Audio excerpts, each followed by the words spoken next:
Arun, Kerala bank സംബന്ധിച്ച് അരുൺ അടക്കം പങ്കെടുത്ത വാർത്താ സമ്മേളനത്തിലാണ് എം ലിജു ഇതിൻ്റെ ഒരു സൂചന പങ്കുവയ്ക്കുന്നത്. പക്ഷേ ഇതുണ്ടാക്കുന്ന രാഷ്ട്രീയ വിവാദം ചെറുതായിരിക്കില്ലല്ലോ. കാരണം സഹകരണ മേഖലയെ പിടിക്കുക രാഷ്ട്രീയമായി LDF-നും UDF-നും ആവശ്യമാണ്.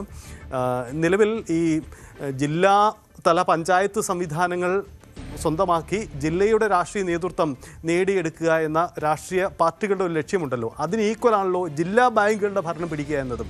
ഇവിടെ അത് സാധ്യമാവുന്നില്ല. കാരണം ആ ജില്ലാ ബാങ്ക് സംവിധാനം തന്നെ മാറുന്നു. അപ്പോൾ ഇത് തിരികെ കൊണ്ടുവരിക എന്നത് രാഷ്ട്രീയമായി ആഗ്രഹമുണ്ടെങ്കിൽ കൂടിയും കേരള ബാങ്ക് എന്ന സംവിധാനത്തെ പൊളിച്ചെഴുതുക അത്ര എളുപ്പമായിരിക്കില്ലല്ലോ. UDF അത് ഗൗരവമായി തന്നെ ആലോചിക്കുന്നുണ്ടോ ഇക്കാര്യം?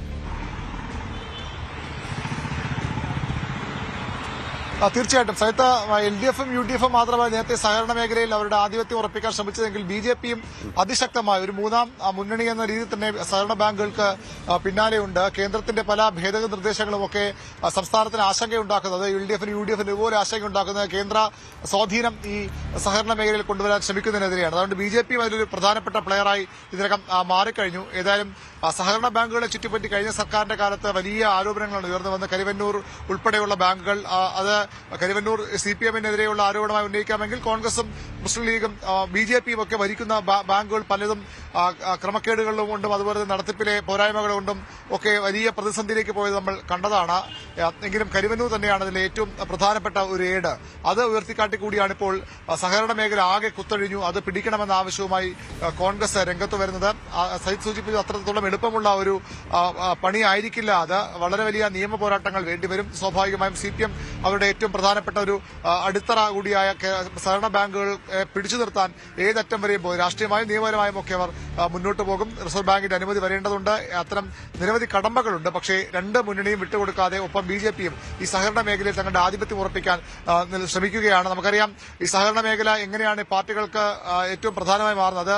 ഏതെങ്കിലും തരത്തിലുള്ള ബാങ്കുകളുടെ മേഖല ശക്തിപ്പെടുന്ന അപ്പുറത്തേക്ക് പാർട്ടികൾ ശക്തിപ്പെടുന്നതും ഈ സഹകരണ മേഖലയിലൂടെയാണെന്നത് വസ്തുതയാണ്. കാരണം സഹകരണ ബാങ്കിലെ ജോലി, അതുമായി ബന്ധപ്പെട്ട ആ കുടുംബങ്ങൾ പാർട്ടി അണികളായി മാറുന്നു സാഹചര്യം. അതിൽ രണ്ട് മുന്നണികൾക്കും അതങ്ങനെ തന്നെയാണ്. BJP ഇപ്പോൾ ആ ഒരു ലൈനിലേക്ക് മാറിക്കഴിഞ്ഞു. അതുകൊണ്ട് തന്നെ രാഷ്ട്രീയമായ ഒരു പോരാട്ടം തന്നെയാണ് സഹകരണ മേഖലയുമായി ബന്ധപ്പെട്ട് മുന്നണികൾ ഏറ്റെടുക്കാൻ പോകുന്നത്. അത് ആര് ജയിക്കുമെന്ന കാര്യത്തിലൊക്കെ കാത്തിരുന്ന് കാണണം. സ്വാഭാവികമായി UDF ഭരിക്കുമ്പോൾ അവർക്ക് കുറച്ചുകൂടിയൊക്കെ ഒരു മുന്നേറ്റം ഉണ്ടാക്കാൻ കഴിയും. ജില്ലാ ബാങ്കുകളുടെ കാര്യത്തിൽ നേരത്തെ ജില്ലാ ബാങ്കുകളൊക്കെ UDF ഭരിച്ചിരുന്ന കാലം ഉണ്ടായിരുന്നു. അതിലേക്കുള്ള തിരിച്ചുപോക്കാണ് ഇപ്പോൾ UDF ആഗ്രഹിക്കുന്നത്. CPM-ഉം അത് ആ രീതിയിൽ തന്നെ കാണുന്നു. UDF തിരിച്ചുപിടിക്കാൻ കഴിയാത്തൊരു സംവിധാനമല്ല സഹകരണ ബാങ്കുകളെന്ന യാഥാർത്ഥ്യം CPM തിരിച്ചറിയുന്നു. അതുകൊണ്ടാണ് ഈ കേരള ബാങ്ക് റീസ്ട്രക്ചർ അടക്കമുള്ള കാര്യങ്ങളെ ആദ്യമേ എതിർത്തു പോകാൻ CPM-ഉം ആലോചിക്കുന്നത്.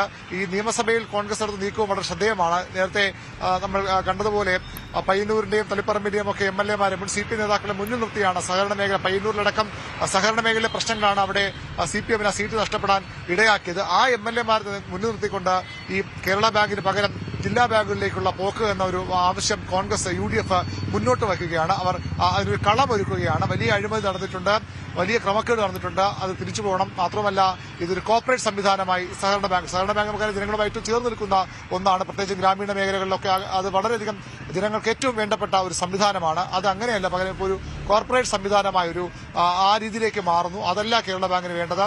പ്രാഥമിക ബാങ്കുകൾ പ്രതിസന്ധിയിലാകുമ്പോൾ അവിടെ സഹായിക്കുന്ന ഒരു കരുതൽ ആയിരുന്നു ജില്ലാ ബാങ്കുകൾ. അതിപ്പോൾ ഉണ്ടാകുന്നില്ല. ഈ ഒറ്റ ഒരു ടയർ തന്നെ അതിലില്ലാതോടുകൂടി പൂർണ്ണമായും സാധാരണപ്പെട്ട താഴെയുള്ള ബാങ്കുകളെ സഹായിക്കുന്നത് ഇല്ലാതാകുന്നു.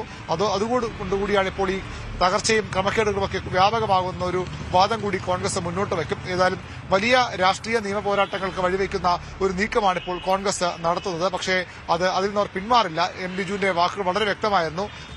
അതിൽ നിന്ന് ഭാവി എന്ത് സംഭവിക്കുമെന്ന് പറയാൻ കഴിയില്ല.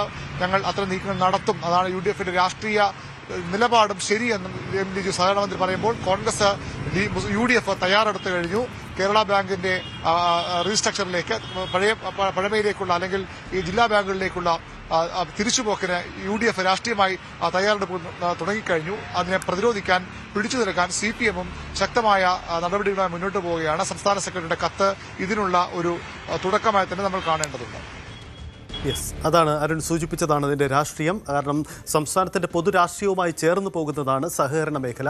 സഹകരണ മേഖല പിടിക്കുക എന്നാൽ അത് രാഷ്ട്രീയ ആധിപത്യം നേടുക എന്ന പ്രധാനപ്പെട്ട കാര്യം കൂടിയുണ്ട്. പക്ഷേ ഇത്തവണ UDF-ന്റെ ഈ തന്ത്രത്തിന് മറ്റൊരു മുഖം കൂടിയുണ്ട്. കാരണം പൊതുവിലുള്ള രാഷ്ട്രീയത്തിനപ്പുറം ചില നേതാക്കൾക്ക് ചില സഹകരണ സ്ഥാപനങ്ങളിൽ പ്രത്യേക സ്വാധീനവും ശക്തിയും ഉണ്ടാകും. ആ മേഖലകൾ കേന്ദ്രീകരിച്ചുകൊണ്ടാണ് നീക്കം. കാരണം CPM-ന്റെ പല വിമത മുഖങ്ങളെയും ഒപ്പം ചേർക്കാൻ ഇത്തവണ UDF-ന് കഴിഞ്ഞിട്ടുണ്ട്. അപ്പോൾ അവരുടെ ആ സ്വാധീനമൊക്കെ ഈ സഹകരണ മേഖലയിലും കൊണ്ടുവരിക എന്നതാണ്. അത് കണ്ണൂർ ഒരു പ്രധാനപ്പെട്ട ഇടമാണ്. പയ്യന്നൂരും തളിപ്പറമ്പും അടക്കമുള്ള മേഖലകളിലൊക്കെ സഹകരണ മേഖലയിൽ അത്തരമൊരു കൈപ്പിടിയിൽ ഒതുക്കാനുള്ള ശ്രമം UDF-ന്റെ ഭാഗത്തു നിന്ന് ഉണ്ടാകുമോ? സ്വാഭാവികമാണ്. കേരള ബാങ്ക് മറികടന്നുകൊണ്ട് ജില്ലാ ബാങ്കുകൾ വന്നാലാണ് അത് സാധ്യമാവുക. അപ്പോൾ അത്തരമൊരു രാഷ്ട്രീയ നീക്കം ഉണ്ടാകുമോ എന്ന ചോദ്യമാണ്. പക്ഷേ അവിടെ ഏറ്റവും പ്രസക്തമാകുന്നത് നമുക്ക് കരുതലാവേണ്ട സഹകരണ ബാങ്ക് സംവിധാനങ്ങളെ തകർക്കുന്നതാകുമോ ഈ രാഷ്ട്രീയ തർക്കം, അതിൽ ഇടവെക്കുമോ ഈ നീക്കം എന്നതാണ്. കാരണം രാഷ്ട്രീയമായി എതിർപ്പുകൾ എത്രയുണ്ടെങ്കിലും കേരള ബാങ്ക് ഒരു പ്രൊഫഷണൽ സംവിധാനമായി മാറിക്കഴിഞ്ഞു. കൂടുതൽ ആളുകൾക്ക് നിക്ഷേപം സ്വീകരിക്കാൻ കഴിയുന്ന സഹകരണ മേഖലയുടെ തകർച്ചയ്ക്കിടയിലും പ്രതീക്ഷിക്കാൻ കഴിയുന്ന ഒരു സംവിധാനമായി നിലനിൽക്കുന്നുണ്ട്. അവിടെ ഈ തിരിച്ചുപോക്ക് സാധ്യമോ എന്ന ചോദ്യമാണ്. നിയമപരമായുള്ള വെല്ലുവിളികളെ അതിജീവിച്ച് രാഷ്ട്രീയ തീരുമാനമെടുത്താൽ അതുണ്ടാക്കാൻ പോകുന്ന പ്രത്യാഘാതങ്ങൾ നമ്മുടെ സഹകരണ മേഖലയ്ക്ക് ഗുണം ചെയ്യുമോ ദോഷം ചെയ്യുമോ എന്ന വലിയ വെല്ലുവിളികളുണ്ട്. എന്തായാലും തീരുമാനങ്ങളിലേക്ക് പോകുമോ അതോ ഇതിൽ എന്ത് നീക്കമെന്നതാണ് പ്രധാനപ്പെട്ട കാര്യം. കേരള ബാങ്കിൻ്റെ പ്രതിനിധികളെ കൂടി നമ്മൾ ഈ ചർച്ചയിൽ അഭിപ്രായം തേടി വിളിച്ചിരുന്നു. പക്ഷേ അവരാരും ഈ വിഷയത്തിൽ അങ്ങനെ ഒരു അഭിപ്രായം പറയാൻ ഇപ്പോൾ തയ്യാറല്ല. സർക്കാർ ഇത് സംബന്ധിച്ചൊരു തീരുമാനം എടുക്കട്ടെ, അതിനുശേഷം ഞങ്ങൾ അഭിപ്രായം പറയാമെന്നാണ് നിലപാട്. അതുകൊണ്ട് വളരെ കരുതലിലാണ് ഇടതുമുന്നണി നേതൃത്വവും എന്നതാണ് അതിൻ്റെ രാഷ്ട്രീയം. അതുകൊണ്ടുകൂടിയാണ് ഭരണം നഷ്ടപ്പെട്ടിട്ടും സഹകരണ മേഖലയിലെ തങ്ങളുടെ ആധിപത്യം നഷ്ടപ്പെടുത്താതിരിക്കാനുള്ള ഒരു കരുതൽ CPM സംസ്ഥാന തലത്തിൽ തന്നെ സ്വീകരിച്ചിരിക്കുന്നതെന്നാണ്. എന്തായാലും കേരള ബാങ്ക് പുനഃസംഘടിക്കപ്പെടുമോ, തിരികെ പോകുമോ, ജില്ലാ ബാങ്കുകൾ തിരികെ വരുമോ, ഇതാണ് നമുക്കറിയാനുള്ള കാര്യം. എന്തായാലും ഗൗരവമായ രാഷ്ട്രീയ ചർച്ചകൾക്ക് ഇത് ഇടവയ്ക്കുകയാണ്. കൂടുതൽ വാർത്തകൾക്ക് News 18 Keralam YouTube channel subscribe ചെയ്യുക.